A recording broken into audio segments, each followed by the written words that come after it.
Hola, ¿qué tal? Muy buenas tardes, buenas noches. Un gusto saludarles a todos los que nos abren las puertas de su hogar a través de este canal de televisión TVO, que alcanza 14 municipios en las regiones de Orizaba y Córdoba, la región de las altas montañas. Muchísimas gracias. Ya estamos con usted. Unos minutitos tarde, pero seguros y en vivo para transmitir con mucho gusto. También quiero saludar a quienes por Periódico Buena Noticia, por Facebook, nos están siguiendo, se empiezan a conectar desde muchos puntos nos mandan saludos de la región, de la diócesis, fuera de la diócesis y fuera incluso del país. Gracias por seguirnos y considerarnos en estos programas que siempre hacemos el esfuerzo de acercarle algo de interés para nutrir su vida cristiana. Hoy es lunes 25 de julio del año 2022, soy el padre Javier Yael Cebada Tejeda, le acompañaré hasta las 8:30 de la noche. Nos quedan algunos bloques para reflexionar y sabe, hoy en la propuesta que tenemos en este programa de televisión, en esta línea de Evangelízate, Pensando la Fe, queremos reflexionar a partir del mensaje que los obispos de México han emitido para todo el país, para toda nuestra nación, y que lleva por título Tejer en Cristo nuevas relaciones, de la fragmentación a la unidad. Desde luego, con el doctor Néstor Mario y con el maestro Álvaro Linares. Ya comenzamos, quédese con nosotros.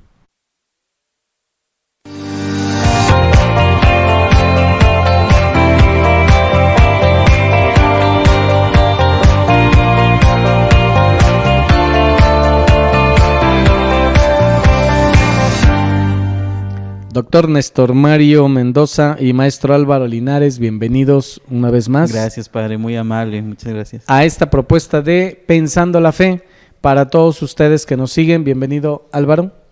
Padre, buenas noches a todas las personas que nos están siguiendo a través de este canal de televisión y a través de las redes sociales, en la página del periódico Buena Noticia. Saludo también al doctor Néstor. Padre, muchas gracias por compartir este espacio con nosotros. Decía que en esta propuesta de Pensando la Fe nos vamos a basar, a iluminar desde luego y a reflexionar en la carta y el mensaje que los obispos de México nos entregan a todos, primero los católicos, pero a toda persona de buena voluntad, que lleva por título Tejer en Cristo nuevas relaciones, de la fragmentación a la unidad, y esto hace pensar la pregunta inmediata: ¿cómo está México? ¿Cómo está nuestro país desde diversas perspectivas? ¿Por dónde quisieran arrancar ustedes? Sí, bueno, aquí el punto de arranque es la misma sociedad. Si nosotros nos preguntamos cómo está la realidad mexicana, pues evidentemente estamos viviendo en una situación lacerante. Es evidente que el país no está viviendo sus mejores momentos. Se habla bastante incluso de la cuestión de la recomposición del tejido social, precisamente por toda esta escalada de violencia. Evidentemente no es una violencia que haya surgido en este momento, es una violencia que lleva al menos unos 10, 20 años que se ha venido gestando. Pero el problema que yo veo más grave es incluso la normalización. Hemos llegado a un punto en donde ya ni siquiera nos escandaliza la situación que podemos ver dentro de los periódicos. Esas notas en torno a los feminicidios, esas notas en torno al narcotráfico y demás, es algo que se nos ha hecho tan habitual, que antes lo veíamos un poco lejano y ahora está inmediatamente en nuestra vida, que sí da que pensar por qué hemos llegado hasta este punto. Y también esto genera que la iglesia en este punto reaccione y diga algo que me parece en un momento coyuntural y que tiene que ver mucho con el mensaje de los obispos. Alguien que no sea afín a ti con lo que acabas de decir, ¿te pudiera decir, eres neoliberal en el modo de hablar? No sé, mira, no es tanto aquí el modelo económico, creo yo que tiene que ver más con grupos delincuenciales, que tiene que ver más con la cuestión de... Ciertamente el problema del narcotráfico, el problema de cómo este narcotráfico se empezó a diversificar, o sea, porque antes hablábamos de narcotráfico en términos de, no sé, pasar algún tipo de droga como puede ser la marihuana. El problema cuando se empieza a diversificar el narcotráfico es cuando no solamente se dedican al tráfico de drogas y de una droga en específico.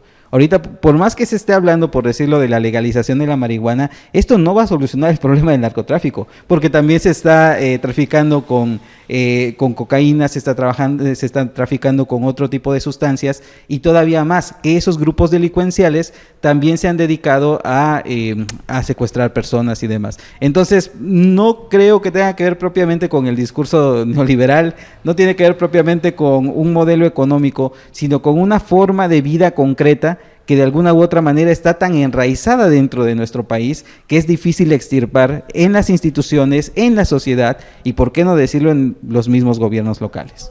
¿Cómo está México, Álvaro? Fíjate que ya el doctor Néstor señalaba una cosa que a mí me parece importante.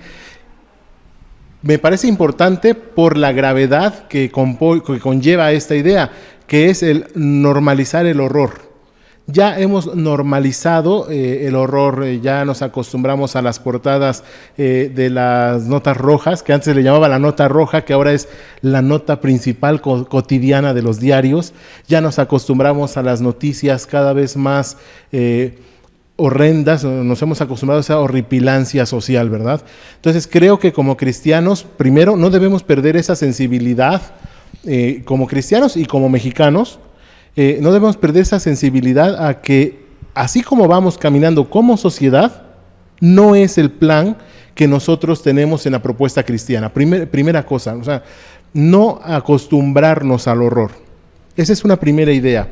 Y después una segunda idea que me parece que de fondo también está subyaciendo en esta realidad que estamos viviendo, que es el dividir o estigmatizar a la sociedad en un grupo o en otro, ¿no? Esto que preguntaban, ¿no? Este discurso que divide a unos de un pensamiento y a otros de otro pensamiento, de una tendencia y a otros de otra tendencia, es un discurso que al final proviene del diablo. El diablo, Satanás lo que va a pretender es la división de la sociedad, de la iglesia, de las familias. El plan de Dios es contrario, el plan de Cristo es contrario, porque me parece que una de las citas bíblicas puntuales que señala Cristo y que debe servirnos para iluminar todo esto es lo que aparece en el Evangelio de Juan, capítulo 17, verso 21. Ut sin unum, y me he cansado de repetir esto, que todos sean uno como tu Padre y yo somos uno. En el plan de Dios está la unidad, no esta división, no esta polarización. En la sociedad mexicana, porque somos de un partido o de otro, pero también incluso dentro de la iglesia, o sea, ese cáncer de la polarización, de la división, incluso está llegando a niveles en donde dentro de la iglesia estamos los que somos conservadores o los que somos de izquierda, ¿no? O los tradis contra los liberales dentro de la iglesia. Eso me parece que no abona en nuestro ser cristiano, en nuestro ser bautizado. Y si eso está incluso enfermando a nuestras comunidades eclesiales, es porque es un mal latente a nivel social. Y eso es algo que nos debe preocupar. Por un lado, repito, normalizar la violencia, el horror. Eso no es normal, no debe ser normal en ninguna sociedad. Y segundo, asumir que estoy dentro de una postura y entonces tú que no estás dentro de mi postura, que no piensas igual que yo, entonces eres mi enemigo, ¿no? Eres quien me confronta. No es así. Creo que en el plan de Dios tenemos que ir resarciendo esa unidad, porque solo si apostamos a la unidad en la familia, en la sociedad, en la misma iglesia, particularmente en la sociedad, solo si apostamos a la unidad podremos ir recomponiendo, reconstituyendo esto que es el tejido social del que tanto se habla. El tejido social no es otra cosa sino esas relaciones interpersonales sobre las cuales se basa toda sociedad. Si eso está roto, si eso está polarizado, entonces tenemos como consecuencia este constante vivir con miedo, este constante vivir atemorizados por todo lo que sucede alrededor. Hoy por hoy, o sea, es muy triste que uno tenga que estar avisando en dónde anda, cómo va, con quién viene, a qué altura va de la ciudad, lo que sea, porque vives con ese constante miedo. O sea, ya es algo que se ha normalizado también el miedo. Entonces, no es normal, no debemos normalizar eso. A la pregunta de cómo está México, yo también quiero abonar que veo a un México golpeado en instituciones fundamentales que son pilares y que sostienen el caminar de la humanidad en sociedad. La institución familia, golpeada por todos lados, con propuestas de toda arista, golpeada la institución escuela, donde se descalifica, donde solamente se le da órdenes qué hacer y qué modelo aplicar, y se les quita el crédito también a quienes asumen una cátedra, una enseñanza, el valor de transmitir o de hablar de tal o cual postura. Una institución de educación que está muy golpeada, y como otra institución como es la misma iglesia o el mismo credo de fe y credo religioso que alguien quiera manifestar y vivir. Entonces, son instituciones que van sosteniendo el caminar de una sociedad y que están siendo golpeadas y que se les está restando el crédito, el valor y el lugar que le corresponde en el caminar natural de una sociedad. Entonces, de repente, la familia golpeada, porque tú decías, Álvaro, este horror, este miedo, esta división, pues ha llegado a estos niveles, y tú mencionabas niveles de gobierno, niveles de iglesia, familia, pero también la familia. O sea, ahora, y se cumple lo que el Evangelio dice en algunos renglones, el padre contra los hijos y los hijos contra la madre, y así sucesivamente. Es decir, se golpea y se resquebraja la institución familia. Y se golpea también, no se diga, ustedes son profesores, a mí me ha tocado también en su momento, pero ustedes están como más en constante mirada de esta experiencia de ser parte de alguna institución educativa en varios niveles, y cómo está golpeada esta institución como un pilar fundamental que sostiene la reflexión y el pensamiento, que se estimula en la sociedad para que tenga una manera de vivir y de comportarse. Y bueno, pues está golpeada totalmente, ¿no? Y no se diga la iglesia, ¿verdad? Y cualquier otro credo, pero la iglesia, el tema de la fe, el tema de lo religioso también está muy golpeado. Uno termina diciendo, con estos pilares que se ven resquebrajados, ¿dónde se va a sostener entonces la vida social del mundo y de la humanidad que camina haciendo historia? Sí, es cierto. Me parece que históricamente también el papel que jugaban instituciones como la educación, instituciones como la iglesia, algunas otras más, los médicos, los abogados, tenían un papel preponderante dentro de la sociedad, se les consideraba, como bien dices, como un pilar dentro de la misma. Sin embargo, hay un desgaste natural, hay incluso como una crisis de autoridades, y esta crisis de autoridad precisamente hace que se pierdan las referencias. En la actualidad, por decirlo, esto también es real, la gente no va al médico directamente por un problema médico, lo consulta en línea, lo consulta en Google o busca algún tipo de consejo y lo trata de solucionar ahí. O a su mejor hierbera. Sin duda alguna, claro. El chiste es encontrar la solución lo más pronta y expeditamente posible. Lo que sucede entonces es que gracias a estos medios, para bien y para mal, el conocimiento o los ámbitos ya no pertenecen a un grupo concreto, por decirlo la educación, por decirlo el ámbito del saber antes eran los grandes profesores, los grandes doctores, y ahorita se pierden esos criterios porque supuestamente el conocimiento lo tenemos todo inmediatamente en internet. Y creo que, la pandemia nos dio muestra de esto. Todo mundo era especialista en COVID. Todo mundo daba sus opiniones científicas del COVID. Cierto. Y también de las vacunas. Todo mundo podía opinar de las vacunas cuando ni siquiera alguien puede tener noción qué es una vacuna y para qué sirve.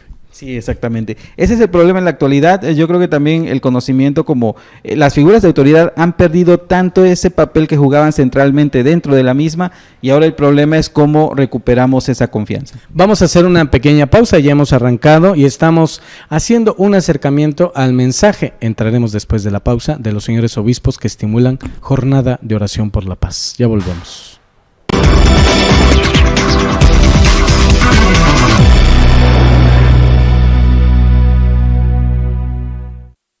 Estamos de regreso en nuestro programa Evangelízate. Gracias por sus mensajes que ya empezaron a llegar. Paso la palabra a Fátima Aparicio. Gracias. María del Carmen Martínez. Saludos, Padre Yael. Debemos orar por la paz en nuestro país. Familia Rodríguez Cruz de Cuitláhuac, bendiciones Padre Yael e invitados. Dios mediante, vuelva la paz a México y al mundo.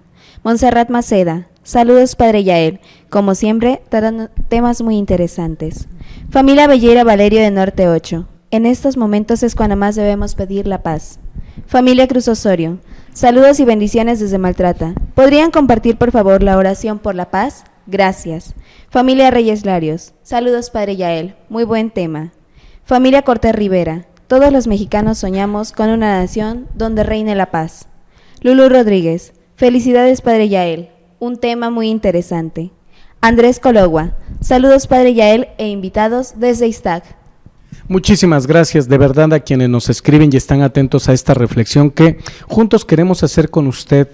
Queremos también que comparta su opinión respecto de lo que le vamos aquí planteando, porque se trata de reflexionar, de profundizar, de analizar, de que también los católicos, los cristianos tengamos ojo crítico, analítico, y que podamos abrirnos a las reflexiones distintas que puedan aparecer desde varios horizontes.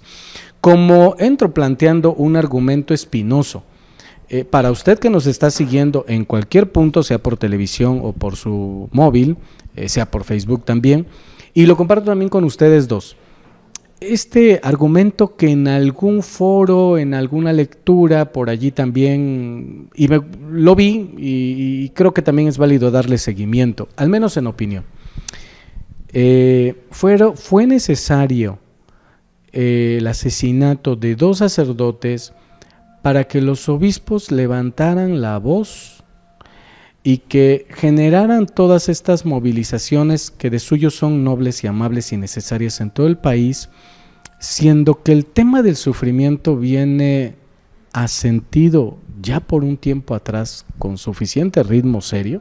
Sí, bueno, esa es una de las grandes preguntas que a lo mejor desde la perspectiva más secular o un argumento que se deja escuchar es ¿por qué en este momento? ¿Por qué después de tanta violencia? Lo que estábamos comentando es que, no es que haya empezado 2022 y empezara y se detonara todo un conflicto de violencia y demás. La violencia en México ya lleva añísimos, ya lleva más de una década arraigada dentro de nuestra sociedad.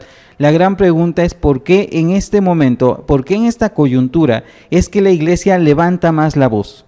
Y lo hace de una manera peculiar. Ahorita a lo mejor el profesor Álvaro nos puede decir un poco más de qué manera se manifestó la Iglesia previamente. Y es cierto, o sea, también el argumento que dicen desde gobierno es ¿por qué en este momento es cuando la Iglesia dice algo y mantiene una postura más firme que en anteriores veces? Fíjate que también es un reto que que los obispos tuvieron en este mes justamente, y salió esta compilación, decía, de todas las veces que la Iglesia ha hablado en favor de la paz y de la reconstrucción de la sociedad en nuestro México. Particularmente destacaban 2 momentos claves. Por un lado, el asesinato del cardenal Posadas en los 90s, y ahora mismo el asesinato de estos 2 sacerdotes allá en el norte del país. Y de pronto la duda es siempre se han manifestado. Pensemos por ejemplo en ese gran documento que nos obsequiaron los obispos en el año 2000 del encuentro con Jesucristo a la solidaridad con todos. O sea, como que siempre han tenido una palabra, pero de un modo más enfático, haciendo más hincapié, o de un modo distinto, es cuando esa violencia ya no toca a los laicos, sino ha tocado a la jerarquía. Entonces, creo que de pronto sí surge como esa inquietud como laicos de decir, no nos habían escuchado, no habíamos sido importantes en ese recuento de los cientos de miles de mexicanos muertos en nuestro país. ¿Por qué hasta que tocaron a un sacerdote ya se dieron cuenta y levantaron la voz y ahora sí vamos a hacer una jornada para la paz? Creo que este punto sí debería ser un examen de conciencia, un punto de examen de conciencia para nosotros como iglesia, pero de manera particular para nuestra jerarquía. Esto debe ser como un punto de reflexión para su conciencia, porque entonces quiere decir que pareciera, ¿no? O al menos desde el punto de vista objetivo, como que es más preocupante que atenten contra un sacerdote que tradicionalmente han merecido todo el respeto, a que atenten en contra de un laico. Los laicos se cuentan no por decenas, no por docenas, sino se cuentan por cientos de miles de mexicanos han muerto en los últimos 20 años, o sea, cientos de miles. Entonces creo que sí tenemos que, como iglesia, tomar decisiones más contundentes, ¿no? Que también vale la pena completar esta reflexión que tú estás haciendo, Álvaro, con algo que también estuvieron en redes compartiendo desde el episcopado. No son los primeros sacerdotes asesinados, los del norte del país, sino que es también una fila de sacerdotes que de varias edades, en varias circunstancias, algunos en su casa parroquial, otros camino a una Eucaristía, alguna celebración, en otras circunstancias, en otros lugares, también listaron año por año los sacerdotes que desgraciadamente en situaciones muy adversas han perdido también la vida. A mí me parece que también el asunto de reconocer también la labor de dos hombres que por décadas y por mucho tiempo vienen sirviendo en una comunidad tan marginada, tan olvidada, tan en lo último de lo último, y que ellos que habían entregado su vida porque habían estado allí por mucho tiempo sirviendo a la comunidad, fue un golpe a quien les da el servicio diario a pesar de lo más lastimoso y la pobreza que tienen en extremo. Creo que eso también alarmó no solamente a la iglesia, sino incluso me llamó la atención como críticos, como analistas, como periodistas, como incluso no católicos, pero más me refiero a estas personas, como también señalaron este trabajo que lamentablemente hasta ahora viene a reconocerse.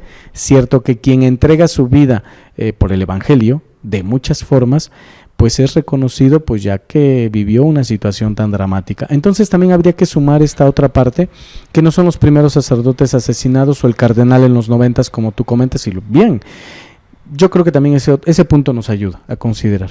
Sí, aquí a lo mejor nuevamente la duda, el hecho de considerar que pasó demasiado tiempo nuevamente y hasta dónde lo que está en este momento, bueno, con estos documentos y demás, la iglesia realmente puede fungir solamente este papel o puede ir más allá. Creo yo que también es importante considerarlo. Además, a final de cuentas, considerando otro dato que me parece también muy relevante, se comenta más o menos que el porcentaje de católicos es algo así como un 70% en un país como México. Estamos hablando de que la gran mayoría de mexicanos aún profesamos, sea por palabra o por obras, la fe católica. Ahora, ¿cómo es posible que en un país de 70% de católicos el país esté como esté? A mí me parece un poco grave también la situación, y en ese aspecto también la iglesia debe de velar, bueno, me parece, y esto es a consideración, no solamente debe de estar con el dolor de las víctimas, que es mucho, sino también por la conversión de los victimarios, porque son hijos de Dios. Yo ahí sí nada más quisiera poner en perspectiva esto que decían. La cifra más que tenemos más contundente de este año es la de asesinatos dolosos en mayo. Mayo se registró 2.833 asesinatos dolosos. Muchos de ellos fueron bautizados. En todo el semestre, o sea, hasta junio, y no es por menospreciar la muerte, porque de la muerte de todos duele, solo había en 2022 solo 3 asesinatos de sacerdotes. Entonces, pareciera que pesa más eso. Mi punto es ese. Entonces, y yo sé que la iglesia no es, el Papa Benedicto XVI lo advierte muy bien en la Caritas in Veritate, la iglesia no se mueve con ideologías, pero creo que sí el papel de la iglesia no ha sido tan protagónico en otros momentos, donde se está viendo, se está palpando la violencia a sangre fría, que en este momento, con una perspectiva así como la que pongo en el foro. Entonces, creo que sí, de pronto nos podemos, o sea, como laicos sí nos podemos sentir un poco desamparados. A lo mejor esa es la palabra, un poco desamparados, al ver que, pues, es más importante uno que otro, ¿verdad? Entonces, creo que estas acciones que ahorita están, que son muy atinadas, hay que reconocer que es muy atinado el mensaje de los obispos, la postura que han asumido, muy cautelosa, eso hay que señalarlo, pero creo que pudo haber sido antes, o pudo haber sido no solamente como una forma de responder, sino como una forma de prevenir todo esto. O sea, ¿qué es lo que estamos haciendo realmente como iglesia para que en este país católico, con el 70% más o menos de católicos, sea un mejor país?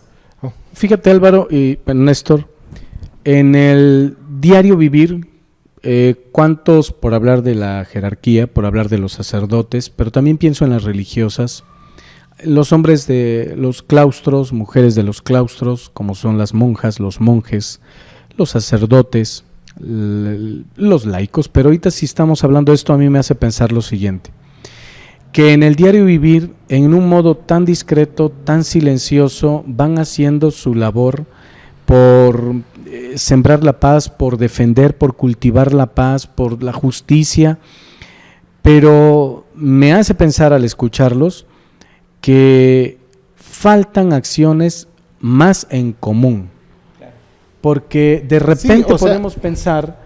Porque también podemos, quizá como tú decías, ¿no? Apoyándote en la reflexión del Papa Benedicto, la Iglesia no se mueve con ideologías. Es cierto, y por lo tanto tampoco reparte volantes de lo que está haciendo. Que ahora parece que la situación que ahora tenemos es que es necesario no solamente ser, sino parecer y aparecer. Creo que eso también nos está haciendo falta, ponerle más nudo a todos los cristianos y también a la jerarquía, ¿por qué no? No solamente ser, sino parecer y también aparecer. Sí, o sea, yo pienso, o sea, porque nuestro país todavía no vive situaciones tan problemáticas como lo vivió en su tiempo Centroamérica. No sé si aquí alcancemos a tener a un Monseñor Romero, ¿no? O sea, eso sí sería algo que tendríamos que reflexionar, porque si todavía no padecemos lo que Centroamérica vivió en los 70s, 80s, 90s, vamos encaminándonos hacia allá. O sea, a esos niveles que Centroamérica tuvo en esas épocas tan alarmantes. Ojalá que tengamos un Monseñor Romero en México también.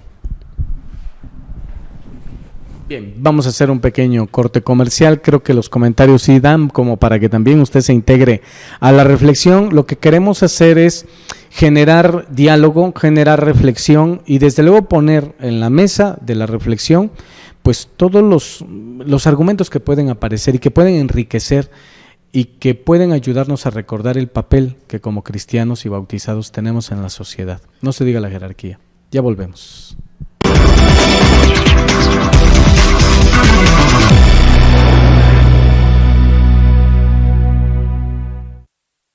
Todos los retos que implicarán y ya están implicando, y por eso estamos atendiendo en este programa de televisión con el maestro David Amado Sánchez, psicoterapeuta y docente universitario.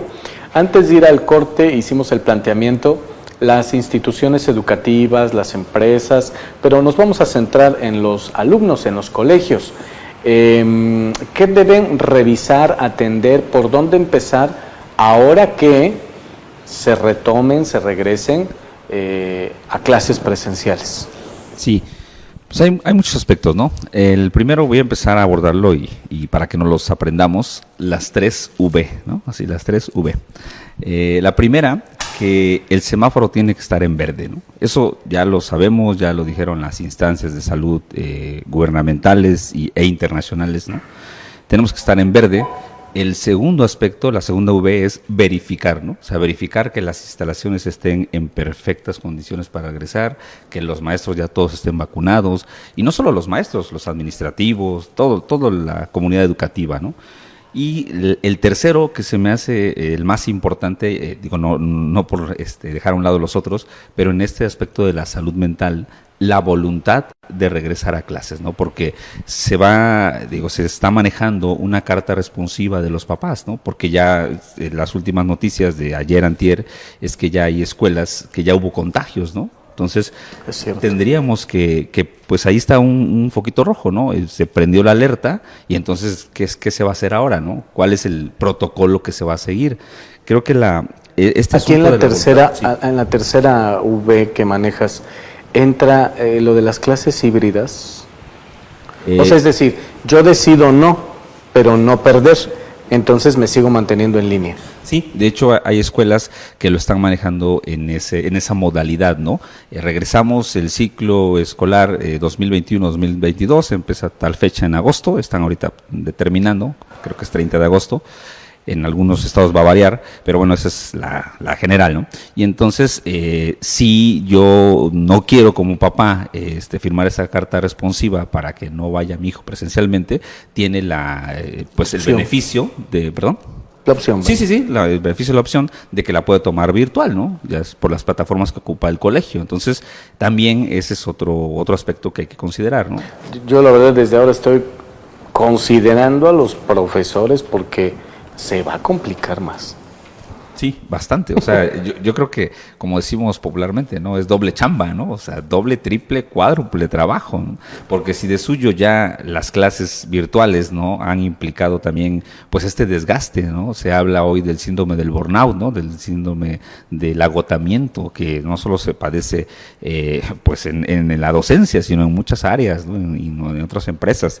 Incluso aquí un dato muy importante. En el 2022, enero de 2022, va a entrar en vigor a nivel internacional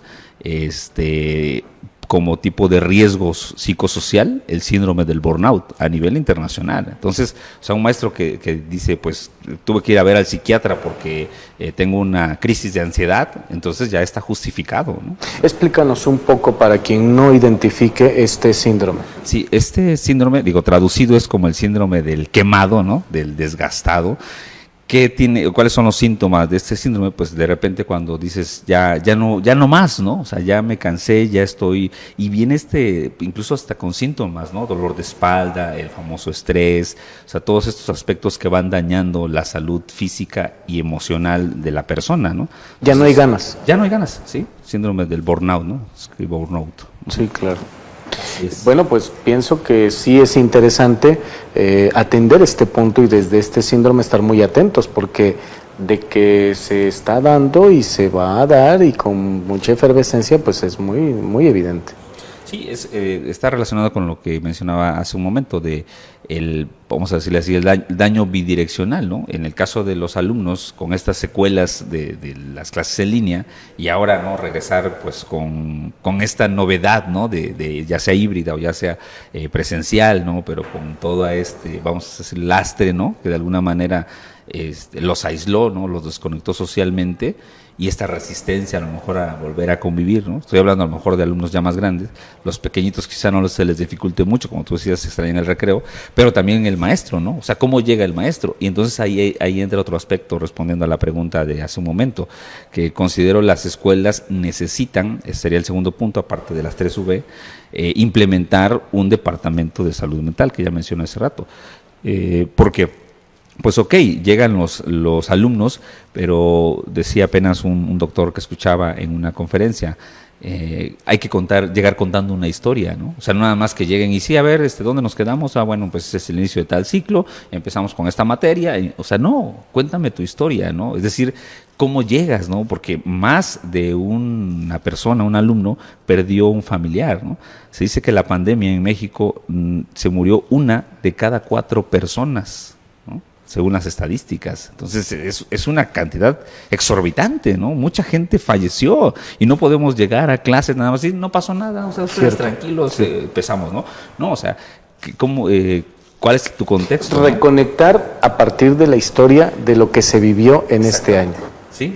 O sea, no podemos empezar nada más, pensar vamos a decirlo así, en el almacenamiento de conocimientos, o yo solo estoy pensando en que tienes que aprender y descuido la salud mental, precisamente la salud emocional, el equilibrio, ¿no? O sea, el caso de una fila de situaciones, te lo planteo, o un jovencito, un estudiante que por el COVID se muere el papá y se muere la mamá.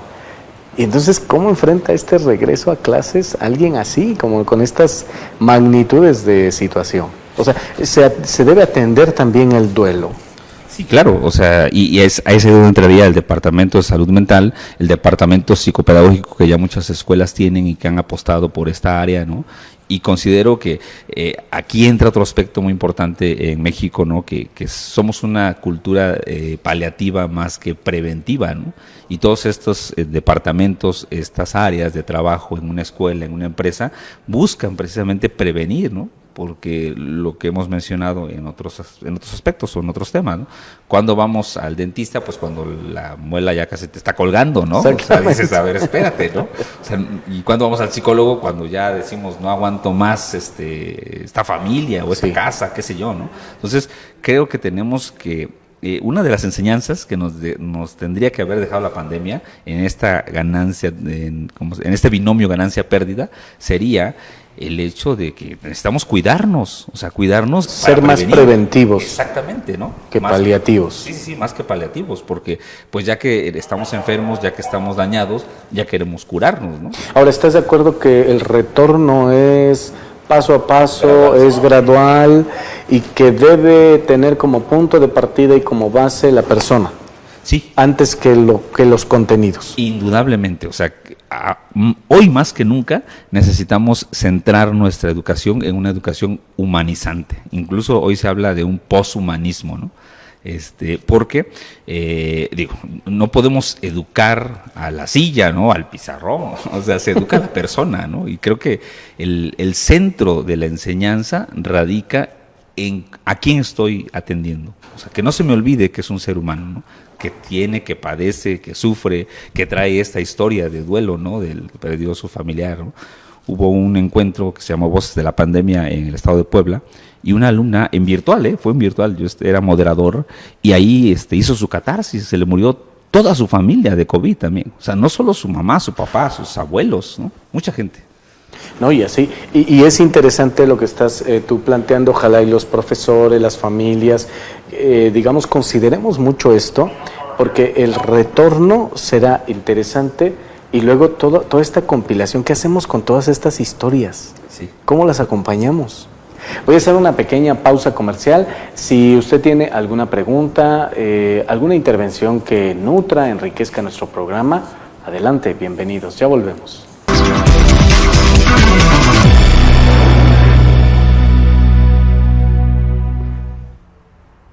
Gracias por acompañarnos, estamos de regreso. Fátima Aparicio, por favor, coméntanos qué han escrito al chat. Gracias. Capilla de Cristo Rey. Que viva la paz en nuestro país. Familia Jiménez Ramos de Santa Mónica, California. Buen tema, Padre Yael. Saludos y bendiciones. Carlos Baez. Saludos a todos los panelistas. ¿Qué opinan de que el estado de violencia actual en nuestro país sea derivado de abrirle las puertas a las fuerzas demoníacas con la legislación del aborto, como lo señaló el caso de posesión de cierto joven que derivó en el Magno Exorcismo de México, realizado en el año 2015 en San Luis Potosí, encabezado por el padre José Antonio Fortea? Gracias. Chayito Rodríguez. La sabiduría de Dios se manifiesta en los elegidos de Él, personas dedicadas que por los medios de comunicación, con temas que promueven la oración por la paz del mundo.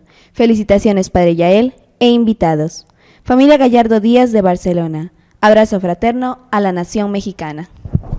Muchísimas gracias, que nos abracen y oren por nosotros fuera de nuestro amado país que es México, en donde sí estamos ocupados y en varios momentos preocupados por situaciones lamentables que está atravesando nuestro querido México. Bien, ¿algún comentario a lo que ha llegado al programa? Respecto a esto que señalaba Carlos Báez en su comentario, voy a responder también desde la perspectiva que el padre José Antonio Fortea ofrece en la Suma Demoníaca. Cuando el padre José Antonio Fortea explica la naturaleza de los ángeles caídos, de los demonios, él es muy claro y muy tajante. O sea, no tengamos la idea de que los demonios, o sea, los ángeles caídos, todo el tiempo están tentándonos y todo el tiempo están provocando el mal. Una respondiendo a su propia naturaleza angelical, dice el padre José Antonio Fortea, los demonios también razonan y tienden a pensar en Dios. El problema con ellos es que no alcanzan a verlo porque se les ha negado esa visión de Dios. Esto lo advierte el padre José Antonio Fortea en su Suma Demoníaca. Y en ese sentido, creo que nos puede iluminar muy bien, porque es más fácil solo, si hay parte de culpa en esto, en abrirle la puerta a Satanás a través de este tipo de legislaciones de suyo, demoníacas, contrarias al plan de Dios, el aborto, los atentados contra la familia por ideologías de género, sí hay eso, pero no basta, porque es muy fácil caer en la misma tentación que cayó Adán. Adán, cuando es descubierto por Dios que ha comido del árbol prohibido, lo que hace es señalar a Eva y decir, la mujer que me diste por pareja fue la que me dio del fruto. Sí, pero quien decidió comer fuiste tú. Lo mismo va a suceder con las fuerzas demoníacas. El demonio, cuando más, lo único que puede tentar tu corazón. Pero quien decide ejercer violencia, quien decide ir en contra del plan de Dios, quien decide fomentar la división en la sociedad, es la persona, es quien cede a esa tentación. Entonces, si bien tenemos ahí las tentaciones demoníacas, efectivamente, sí implican todas estas acciones la disposición del hombre, marcado por la concupiscencia, si ustedes quieren justificarlo de algún modo, a ejercer este tipo de violencia. Entonces, esta es una tarea de todos. Yo nada más quería puntualizar un comentario respondiendo un poco a lo que decía este comentario de Carlos Báez. Por otro lado, quería nada más redondear un poco lo que pasa con esto de sentirnos iglesia. La iglesia no es nada más la jerarquía, la iglesia no nada más somos los laicos, la iglesia somos todos. Y esa es la idea que el Papa Francisco nos ha querido recalcar ahora con el sínodo sobre la sinodalidad. La sinodalidad como concepto, incluso en los primeros siglos de la iglesia, se tuvo como un sinónimo de eclesía. Es decir, la sinodalidad era lo mismo que la asamblea, porque todos se ponían en común. El libro de los Hechos, capítulo 4, justamente habla de la comunidad que se reunía para poner en común sus bienes, pero para partir el pan. Entonces, cuando hablamos de reconstruir el tejido social, no nada más le toca a la jerarquía, o nada más nos toca a los laicos, o nada más les toca a los consagrados, o nada más les toca a las religiosas. No, a todos nos a todos nos corresponde, porque la sinodalidad no es un término que podamos juguetear con él. Cuando me conviene hay sinodalidad, pero cuando hay cuestión de compromiso y responsabilidad, entonces me libro de la sinodalidad. No, la sinodalidad también tiene que iluminar estas realidades temporales. A los laicos desde lo profano, desde la vida común, y al sacerdote, los obispos, la jerarquía, desde su vida, desde la sacralidad, porque desde esos campos es donde estamos batallando. Entonces, tenemos que ir juntos, y vuelvo a insistir, solamente unidos como iglesia podremos vencer al mal. Dice San Pablo, vence al mal con el bien. ¿Sí? Bien, vamos a regresar, ahí está el compartir, a quien acaba de opinar de esto. Sobre el contenido de esta carta que los obispos nos entregan y nos motivan a todos los mexicanos y a todos los católicos.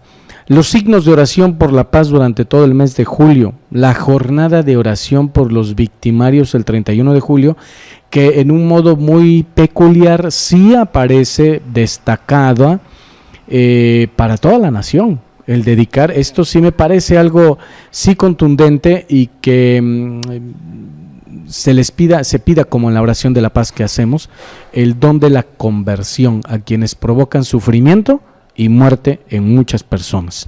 Bien, comentarios a este contenido de la carta. Yo nada más quisiera señalar un otro acierto también de la carta, que a mí, les digo, me parece muy acertada. Es que invita a la reflexión para los que somos creyentes, e invita a la oración para quienes somos creyentes, y a la reflexión para todos, creyentes y no creyentes. En el fondo es, hagamos un alto como nación, bautizados y no bautizados, personas de iglesia y no personas de iglesia, personas que no profesan una religión, a todos, porque todos somos ciudadanos, no nada más los católicos, no nada más los bautizados, todos somos ciudadanos de un mismo país, de una misma nación, somos un solo México. No queramos fomentar esta polarización de dividir a México en comunidades que se confrontan, porque esa sí es una tentación del mal, esa sí es una tentación que viene de Satanás, que es el padre de la mentira, que es el padre de la división, que es el padre de la ruptura. Dios en su plan quiere unidad de todos los mexicanos, todos somos un solo México y nos corresponde a todos orar y reflexionar, hacer un alto para saber cómo estoy yo como ciudadano, como bautizado o no bautizado, para quienes no están bautizados, para que no profesen una religión, cómo estoy contribuyendo a la paz en mi país. Sí, Néstor. ahí al respecto, bueno, me dejan pensando dos situaciones. Evidentemente que el mensaje era necesario, el mensaje es contundente. Creo yo que la Iglesia como líder social, en términos de su papel dentro de la sociedad, aún puede hacer más. Me parece que puede decirlo más tajantemente y hay una labor bien importante que se tiene que hacer. En otros momentos históricos las iglesias han jugado un papel importantísimo dentro de los cambios sociales. Piensen ustedes en lo que hicieron iglesias evangélicas para la liberación de formas de racismo en Estados Unidos. Los líderes que motivaron estos cambios eran líderes religiosos y era un mensaje cristiano que daba a entender que los seres humanos, por su dignidad de hijos de Dios, no podían vivir bajo esas formas de esclavitud. Creo yo que la Iglesia en México, la Iglesia Católica, aún tiene un papel muy importante que llevar a cabo. Con respecto al tema de la unidad, efectivamente, la Iglesia, el concepto mismo de eclesia es reunir, pero se reúne también lo diferente. La Iglesia es heterogénea, a final de cuentas, lo que nos une es Cristo, pero dentro de la Iglesia hay diversidad. De repente trabajar con esta diversidad dentro de la Iglesia es problemático y hay también cuestiones que solucionar. A veces la división se encuentra dentro de la propia Iglesia. Un pequeño ejemplo pudiera ser los consejos parroquiales, que en lugar de ser puntos de unión pueden ser de repente puntos de desencuentro. Y esto en términos muy básicos. Imagínense ustedes movimientos enteros que se llaman católicos, pero que también de alguna u otra manera están fraccionando el cuerpo místico. Bueno, no lo fraccionan, pero sí están ahí haciendo están hiriendo ese cuerpo místico de la Iglesia. Sí, y al interior también se puede hablar de esta polarización, que sí es lamentable y que es vergonzoso el poder decir como que también progresistas, como que también conservadores, como que también...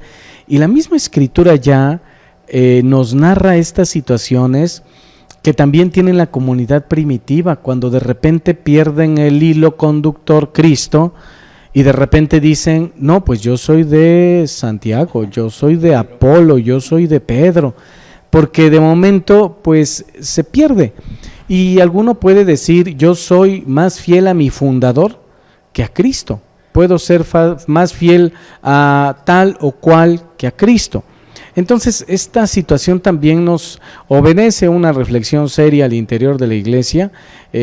Tú tocas algo que es muy de la vida ordinaria de las parroquias, como son los consejos parroquiales, pero también si tú perteneces a algún grupo, algún movimiento, alguna asociación, cuánto nos lastima y nos duele el que se encapsule la experiencia de iglesia que estés haciendo, donde la estés haciendo, y mires al otro como si fuera tu contrario. Eso es terrible también. Cierto, o sea, creo que sí debemos fomentar la unidad. Estaba yo buscando, estaba yo tratando de recordar una carta que Benedicto XVI escribe, me parece que es en el año 2009. En el año 2009 él le levanta la excomunión a unos obispos que habían caído en cisma en los años 90, 80, 90, no les devuelve sus derechos episcopales, pero sí les levanta la comunión y vienen duras críticas sobre él. Vamos a ir a un corte ahorita, pero vamos a regresar, yo creo. Vamos a regresar dentro de un mes. Dentro de un mes. Sí, vamos a hacer un corte de un mes y ya volvemos con ustedes. Álvaro estará en un mes, Dios mediante también. ¿Saben qué? Se nos acabó el tiempo. Gracias por atender y seguir estos minutos que hemos tenido. La verdad que fuera del aire incluso seguimos compartiendo y seguimos reflexionando nosotros tres y con otros más.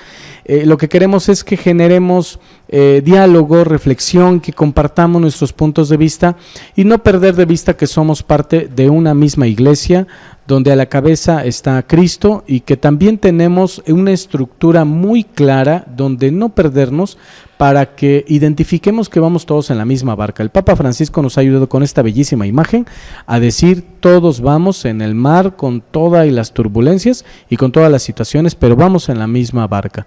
Pues que el Espíritu Santo nos ilumine y nos acompañe y nos acoja ante una situación complicada que tenemos, no solo en México, en muchos lugares del mundo.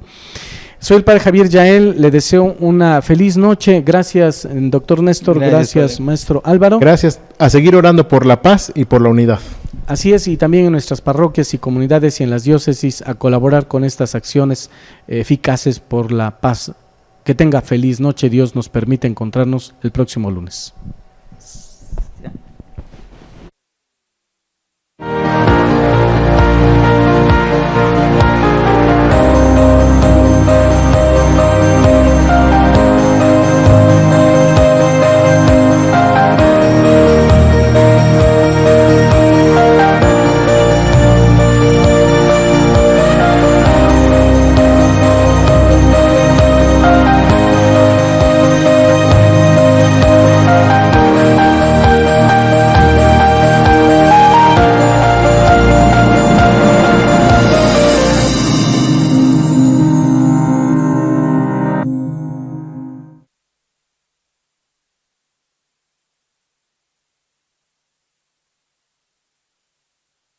Universidad